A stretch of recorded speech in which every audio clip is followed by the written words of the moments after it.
new Black Wall Street. Do it right, build wealth, live life, economic empowerment, real tips, insight on the new Black Wall Street. It's on the new Black Wall Street. Here's your host.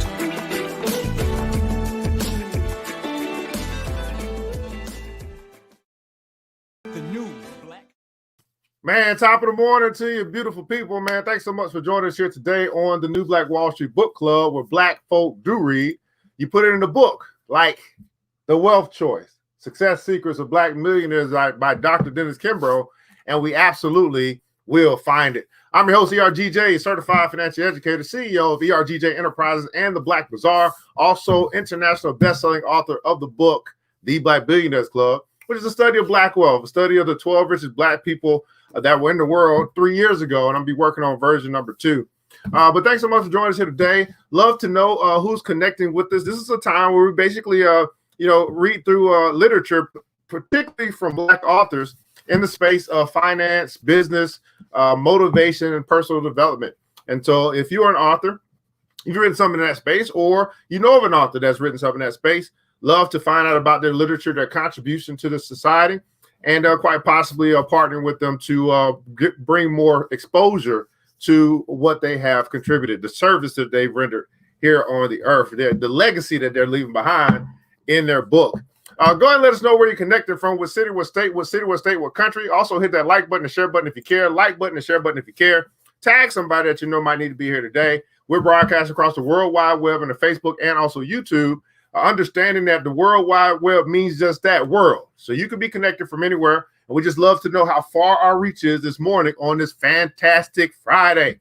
That's right, man. We're broadcasting in our virtual studios here in Decatur, Georgia. That's right, Decatur, where it's greater. And just love the power of the internet to connect with people all over the world. I'm an international player from the Himalaya, and we're going to get right into this thing here this morning, the wealth choice, right? The wealth choice, success secrets of Black millionaires, man. Good morning to you. Golden Girls joined us this morning. That's right. My brain man from Columbus, Zach Shaheed is here, man. I must be doing something right if we got a Zach showing.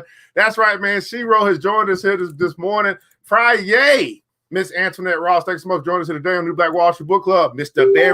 Barry on his way to his store, brand new store. Congratulations, brother Barry, on the grand opening of your store. Miss Vivian Reed is in the house, always showing up. Thanks so much. Brooklyn, New York. My brother Milt is in the house. Big brother Almighty. Thanks so much for joining us here today on the Black Wall Street Book Club. I think that's the Sister Het Haru. That's a sister name. Het Haru is in the house. New Orleans is in the house. Thanks so much for joining us today on the New Black Wall Street Book Club. Now, before I get into the wealth choice, guys, I got a special presentation because this morning, none other than this one right here, right? Put something out. She's in the process of writing her book right now. And she put something out, and I put a little challenge out to her. And I'm thinking, the challenge is going to be completed, in a week or so. You know how people do. No. She was done in about 10 minutes. So my challenge to her was she put up a post, and she, in her description of this post, she had this thing that says she was working on being determined to live. Everybody put in comments on determined to live.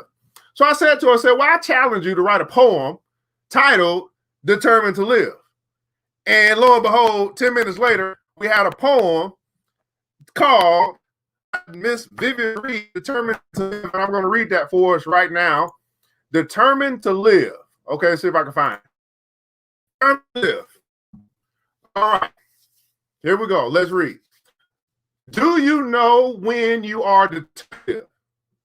Is it when you're, or is it in a state of gloom, or feeling like leaving the room? Changing your mind is way more than you think. Like living more and blank is when you start to believe that there's so much more to give. It's when life becomes worth living and you are determined to live. Shout out to Queen Reed on her new poem. She a poet and don't even put Determined to Live. A quick shout out to her, man. She put that thing together just like that. I was like, oh my goodness, let's make it happen, Captain. Let's make it happen. Okay, my thing ain't moving. Okay, there we go. Okay, it's okay. It ain't frozen no more. Determined to live, absolutely. So we're gonna continue our journey into the wealth choice. Secrets of Black Men, written by Dr. Dennis Kimbro, and you can find this book by going to the website www.denniskimbro.com, www.denniskimbro.com. And last episode, we were finishing up, beginning to get into this power that he was referring to. And we're going to join in today in a topic that I'm going to call, is hard work the key? So let's kind of go back and catch up on our last two paragraphs from yesterday, and we'll move forward here this morning. New Black Wall Street Book Club, 30 minutes a day to keep broke and stupid away. Let's read. When those who were profiled in this study took hold of this persistent power, they were born anew. Doubts, fears, apathy, and indifference that had dogged their steps in the past vanished in the blink of an eye. As aptly pointed out by the 19th century writer Orson Swett Martin, all of their slumbering faculties had awakened to activity. Truth be told, if you examine your own circle of friends and acquaintances, you can point out to one or more who have had no greater opportunity than you, and they appear to possess no more, perhaps less ability, yet who are achieving far greater success. Search diligently, and you will discover that these wealth creators have acquired the habit of implementing this God-given force. Far from working harder, they work smarter. Everybody put in console, work smarter. And with greater ease by virtue of this secret. Each of us should look to our true self, the potential to generate abundance. As artists envision their masterpiece as a vision of their personal best on which they focus with infinite pride and the satisfaction that nothing else can provide. Yet many fail to do so. When used constructively, this powerful weapon will plant you firmly in the world of prosperity. Conversely, when mishandled or worse, not unleashed at all, your negligence may undermine all chances of wealth. Poverty and failure are self-invited more times than we care to admit. The hardship that far too many dread arrives right on schedule. Trust me, if you interview the great legions of failures, those who neglected to set specific goals or take full advantage of their potential, as well as the opportunities this prosperous country provides or presents, you will find the same old story. You'll find the same old story. Determined to live. That's right, man. Wichita, Kansas, Brother Dane's in the house. Thanks so much for joining us. She wrote. My main man, Tony C. writes, Cleveland, Ohio. Thanks so much for joining us as well. Here today on New Black Wall Street Book Club. Tiffany Taylor out of Detroit. Join us here today. Good morning to you. New Black Wall Street Book Club. So what is this power? This power. Everybody putting down, so I got the power. This power. This power that can be felt but not seen. This power. Next title. Yes, IQ, intelligence, and knowledge matter, but IQ, intelligence, and knowledge matter, but New Black Wall Street Book Club. Let's keep reading. It has been said the world is a university. From the cradle to the grave, we live and learn in God's eternal kindergarten, from where everything and everyone is our instructor. Who can estimate the value of books that spur our ambition and awaken slumbering possibilities? Some of us are constantly in school, continually storing up and retaining precious bits of information. Every experience offers a lesson for the eye that can see and the mind that can appropriate. Haven't we been instructed in all thy getting, gain understanding? Hasn't it been written that the Creator sends experiences to paint humanity's portraits? You and I were created for growth and development and to reach our full potential. It is the object, the essence of our being. To possess an ambition to expand larger and more broadly each day, to push the horizon of ignorance and look a little further away, to become a bit richer in knowledge, a tad wiser, and more of what we were created to be, that is our worthwhile objective. The daily habit of absorbing information to be used later in life, the reading of books that will inspire and stimulate to greater endeavor, the constant effort of engaging self-improvement is the best type of capital, worth far more than any bank account. This act alone can lead to great mental wealth, wisdom beyond all material riches. It is neither necessary nor desirable that a formal education be crowded into only a few years of life. Education is not an end, but a process. The best educators are those who are always learning, forever absorbing information from every possible source and at every opportunity. Everybody put it down. So education is not an end, but a process. It's true. Millionaires are exceptional learners. They learn from everything and everybody. They learn from experience. They learn by doing. They learn from past mistakes as well as the mistakes of others. They learn from associates. They learn from what works and, most importantly, from what doesn't work. The millionaires in this study focus on personal growth. To underscore, approximately 34% of respondents that either attended graduate school or hold a graduate degree. Conversely, only 4 in a pool of nearly 1,000 respondents failed to receive their high school diploma. Millionaires believe that in order to earn more, they must learn more.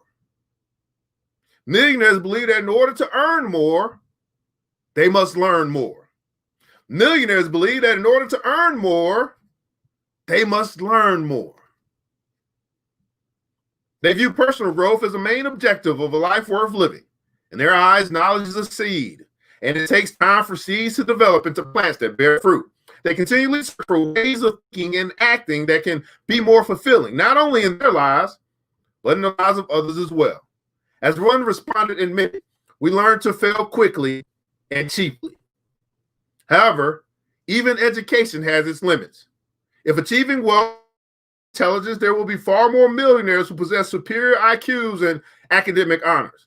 But the world is overcrowded with men and women, young and old, who, while in college, stood high in their classes, shoulder to shoulder with the best and the brightest. These students were scholars, people who emulate and admire, graduated with honors and distinction, most likely to succeed after across their files. But yet, when it came to the course of life, they failed to make the grade. They couldn't catch on. Relegated to the rear, they become round pegs in square holes. They've been pushed aside by those who grasp the big picture and have found life much more understandable. Life is comprised of contrast. Surely, here's enough material for 100 sermons. Knowledge alone will not attract wealth. Knowledge alone will not attract wealth. That might be for some people out there right there. Knowledge alone will not attract wealth. This misunderstanding has been the source of much confusion to those who repeat knowledge is power. According to the acclaimed author and philosopher from Napoleon Hill, knowledge is only potential power. It becomes power if and when it is organized into definite plans of action and directed to a definite end. The most telling question that confronts you in the practical world is, what can you do with what you know? What can you do with what you know? Can you transfer your knowledge into power? Your ability to read your Latin diploma is not a test of your education. Stuff memory does not make an educated man or woman. Knowledge that can be utilized, that can be transferred into power, constitutes the only education worthy of the name. Ironically, the most prized possession that you can carry from your alma mater is not your degree. No, it is something infinitely more sacred, of greater value. It is your aroused ambition, your discovery of your unique gifts and limitless possibilities. There's a huge difference between absorbing knowledge and transmuting that information into working capital and power. In short, knowledge only becomes powerful if and when it is applied. So if it is an education that you desire, you find it, apply it. And Alice Walker applied hers. The world's acclaimed novelist may not be attached to her name today if she had not convinced the neighbors in her rural Georgia community to purchase her bus ticket to Spelman College. Apply your schooling as Sean Puffy Combs applied his. His hopeful and hopeful and refusing to be tied to any outdated modes of operating while a student at Howard University, Combs allegedly wrote and hawked term papers across the campus to make ends meet. This act alone ensured that he would one day fill his place as a Grammy Award-winning producer and millionaire businessman. Pursue your education as a billionaire media mogul. Oprah Winfrey pursued hers. As a precocious 5-year-old, she insisted on being placed in the first grade. There's no need for me to attend kindergarten, she pointed out to the Nashville, Tennessee School Board. I could read it too. After she aced a battery of tests, Nashville administrators were convinced of her academic acumen and reluctantly placed her in the first grade before moving her to the third grade the following year. When asked to list the keys to their success, millionaires rank hard work first, followed by education. Some have confessed that what they absorbed in the classroom was less important than learning how to study and stay disciplined. Granted, though more than 60% of Black millionaires hold advanced degrees, many others squeak through school. Moreover, my research reveals that most Black millionaires did not graduate from either high school or college with top honors. Nearly 1/4 of my study failed to finish college at all. And the well-educated can act as foolish as anyone else when it comes to their personal finances. And finally, with regard to the limits of education, over drinks and idle chatter in a downtown Atlanta hotel, one respondent set the record straight. I learned long ago, he shared, that sooner or later, A students will one day work for B students. And C students will eventually hire B students. And D students, those supposedly slow learners who were continually reprimanded for daydreaming in class, well, buildings have been erected in their honor. Buildings have been erected in their honor. So the author here is making a case for education, and obviously he's done a study of over 1,000 respondents in his 7-year journey to find out the success secrets of Black millionaires. Right, the success secrets of Black millionaires. Man, we're going to take a quick break, guys. Give you a quick advert, and we'll be right back to go through our next section. Again, going through the book, The Wealth Choice. Everybody put in the console, I choose wealth. It's a choice you have to make, or you can make. You don't have to make it. I Choose Wealth, a book written by our brother, Dr. Dennis Kimbro, Success Secrets of Black Millionaires. Be right back.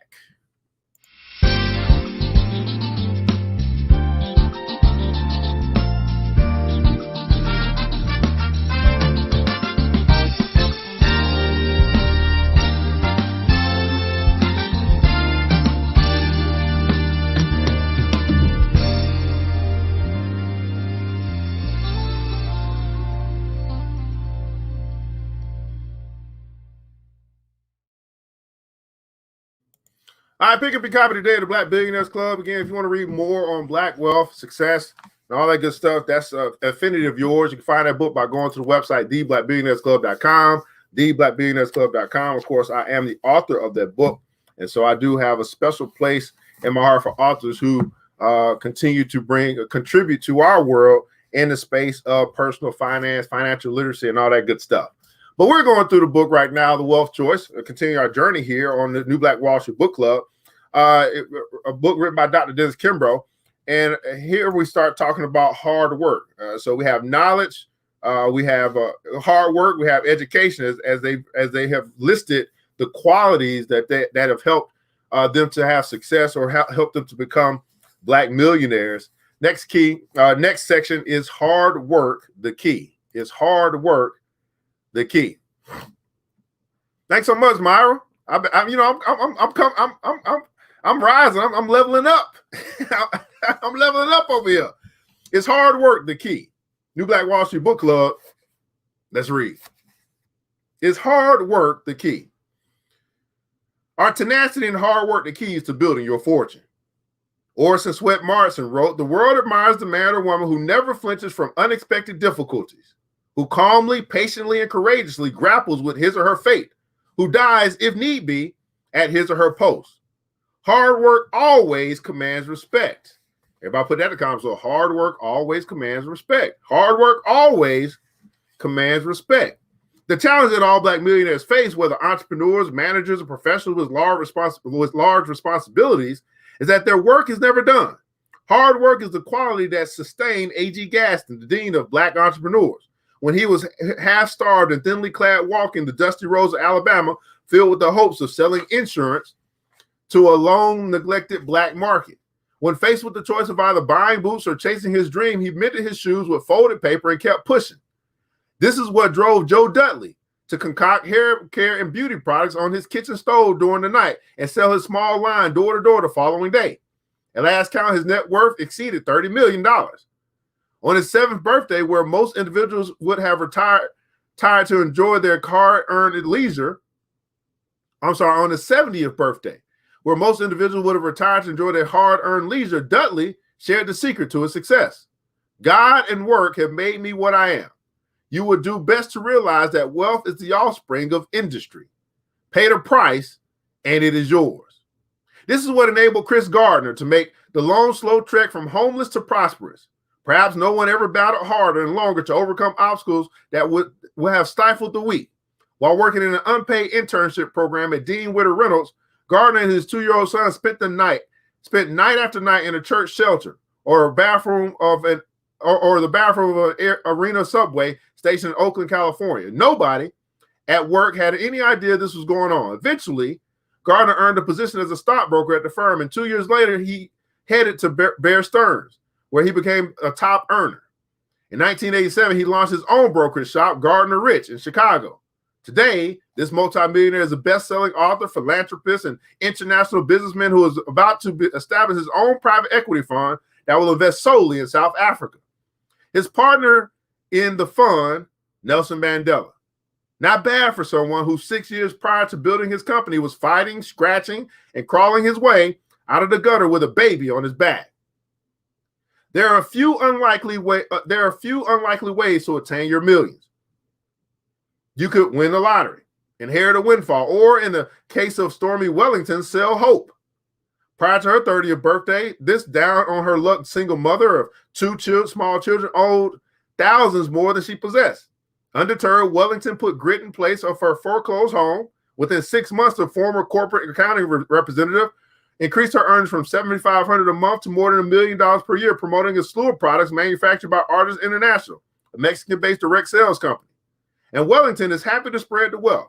With Body Magic, the firm's flagship undergarment that promises to corral excess body fat, her team of distributors set monthly sales records that few in the company or industry have yet to reach. Simply put, work is more enjoyable when you're pursuing your own financial self-interest. Ideally, work should represent opportunity, not obligation.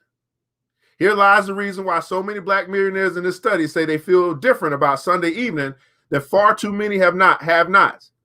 Salaried workers are likely to mourn the start of the new business week, while the wealthy embrace it.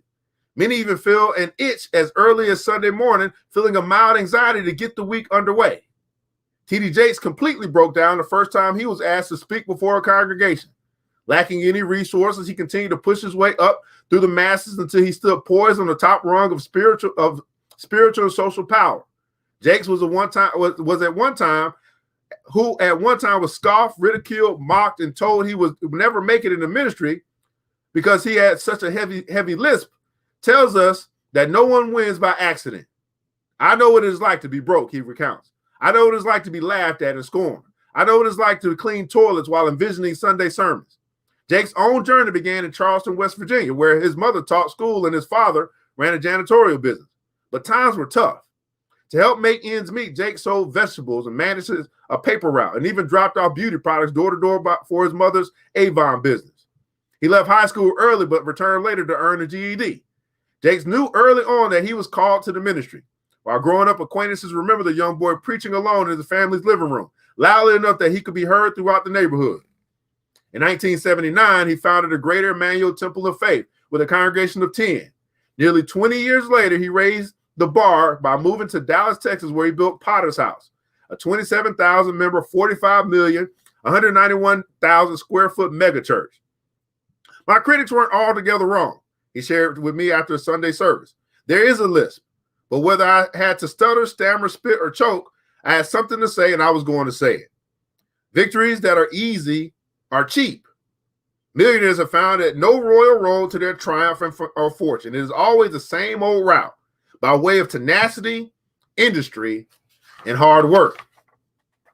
By the way of tenacity, industry, and hard work. And we'll do one more section, then we'll close this thing out. Go a little bit long today. Maybe a little bit long. I might can get this done in 5 minutes, not sure. So like knowledge and IQ, hard work has its limits. New Black Wall Street Book Club. Let's keep reading. The millionaires in this survey share an almost unanimous belief in the virtue of hard work. Nearly 7 out of 10 respondents agreed with the statement anyone can become a millionaire if he or she works hard enough. The millionaires in my sample work on average 60 to 65 hours per week, a far cry from the 35 to 40-hour work week, according to the Census Bureau, of the average U.S. employee. Furthermore, the average workday for millionaires is far likely to spill over into the nights and weekends. Their days begin at 5 a.m. and end at 11:30 p.m. Millionaires are 5 times more likely to say they are always available for business by email or phone, and 3 times more likely to admit that they regularly work evenings and weekends. Moreover, the majority have taken less than 3 weeks vacation in the past year. When long hours and hard work are the price of realizing opportunities, truly successful people seem more finely attuned than others to the value and finite nature of time itself. Maximizing its value is the true challenge. Some of us have been led to believe blindly that if we keep at it, eventually we will succeed. Unfortunately, that's not always true. Working without a plan is as foolish as going to sea without a compass. Let me say that again for the people in the back. Working without a plan is as foolish as going to sea without a compass. Hasn't it been written that the race does not always go to the swift, nor to the battle to the strong? You and I can count among our acquaintances those who have worked hard their entire lives with little or nothing to show for it. Mere energy is not enough. All effort must be focused on a steady overarching vision. Everybody put in console vision. What's more common than an unsuccessful genius, or what's more common than an unsuccessful genius or impoverished failures with commanding talents? What about contacts, connections, or being in the right place at the right time? You may leave your millions to your son or daughter, but have you really given your children anything worth possessing? You cannot transfer the discipline, the experience, the grit. You cannot transfer the delight of achieving, the joy felt only in growth, the pride of acquisition. The majority of millionaires in this study confess that their greatest satisfaction, the most memorable occasion occurred when they emerged from poverty into days of joy, when they felt that their meager savings were growing into multiple streams of income, when they first felt assured that poverty would no longer dog their steps, when they first felt that those whom they loved were being released from the clutch of limit and want, that creature comforts were taking the place of bare necessities, that their children might not be forced to struggle quite as hard. You can pass on your fortune, but you cannot transfer the skill, the prudence, the vision, the passion, and the attention to detail in which your wealth is founded. The qualities may mean a great deal to you, but they may mean nothing to your heirs. As you climb to your fortune, you develop the muscle, the stamina, the strength to succeed in spite of the difficulties, to keep your millions intact. You had the power that only comes from experience. You thought it as kindness to deprive yourself in order that your children might begin where you left off. You thought to spare them the tedium and bone-jarring obstacles, the hardships, as well as the lack of opportunities, but you have placed a crutch in their hands instead of a staff. You'll remove any form of incentive to self-development or self-help, without which no real form of wealth creation is possible. Let me read that again for the people in the back.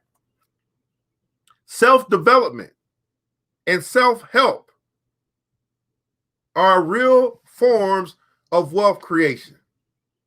And we'll read that again for the people in the back.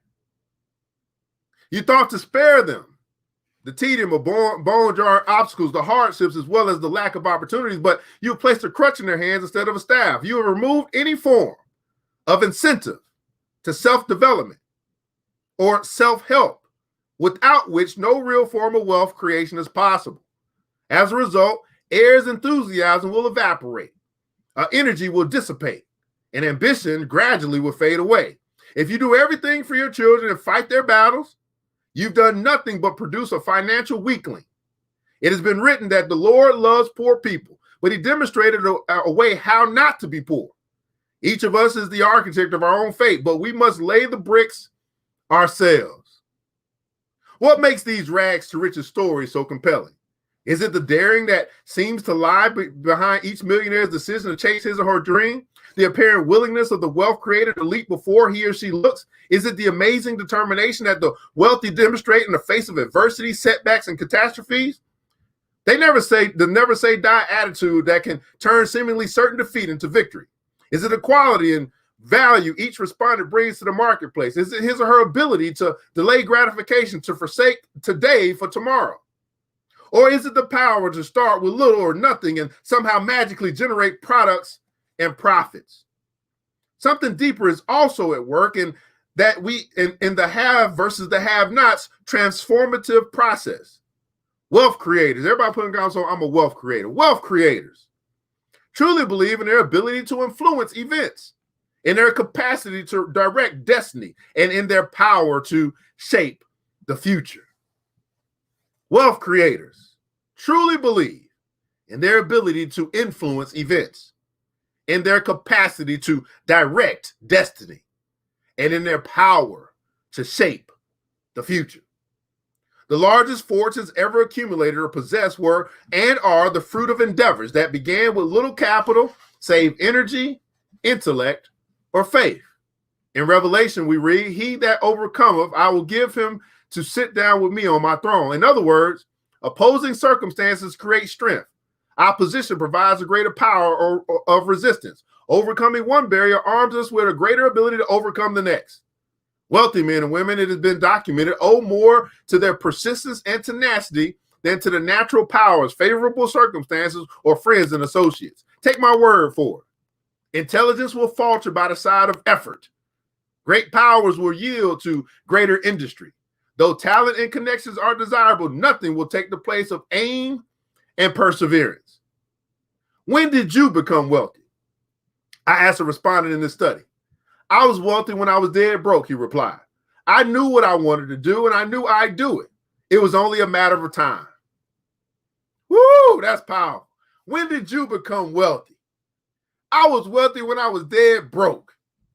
I know what I wanted to do, and I knew I'd do it. It was only a matter of time.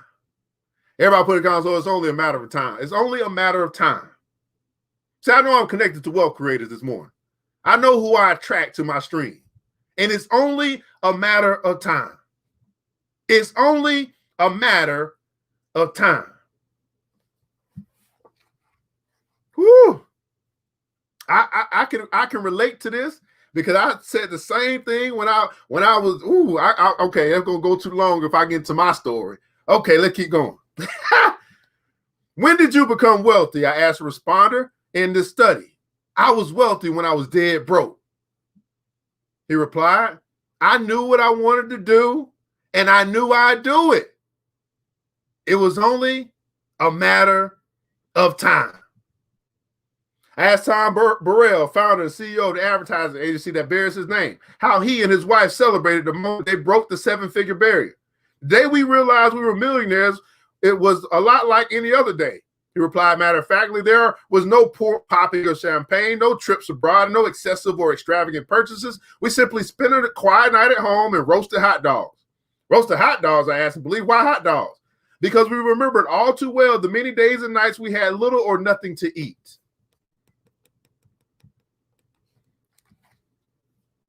Aim and perseverance. Aim and perseverance. Wow. So is hard work the key to wealth? I think we've established some things here. Hard work, education are some keys as well, but an aim, a confidence, courage. I mean, so many things that we can add to that can be added to as we learn more about these success secrets of Black millionaires as we're going through the book, The Wealth Choice. The comments below, I'd like for you to share something that you learned today, something that was your takeaway from today. I don't do this just to do this. I do this to make a difference, and hopefully we've made a difference in your life here today. New Black Wall Street Book Club is all about us coming together 30 minutes a day to keep broke and stupid away while we highlight Black authors more often than not. It won't always be a Black author, but as many as I can find that have brought some literature to help our community be better in the field of finance, business, motivation, and personal business development. If you know someone that's written something in that space and you think that their literature will be good for this particular broadcast, I love to meet them. See what we can do about giving them some more exposure, because I know how difficult it is to actually get people to be interested in what you have created. Shout out again to Miss Vivian Reed for our poem this morning. Thanks so much for joining. And we'll do a quick shout out to those who have joined us here live as well. Again, thanks so much for joining us here today. Miss Amanda Hollingsworth in the house. That's right. It's only a matter of time. Miss Melanie Peters, my sister out of Miami. Thanks so much for joining today in the New Black Wall Street Book Club. Miss Gomes, I've created wealth opportunity for my family and friends. Miss Antoinette, that is powerful. It's only a matter of time. It's on big brother Newman in the house, man. It's only a matter of time.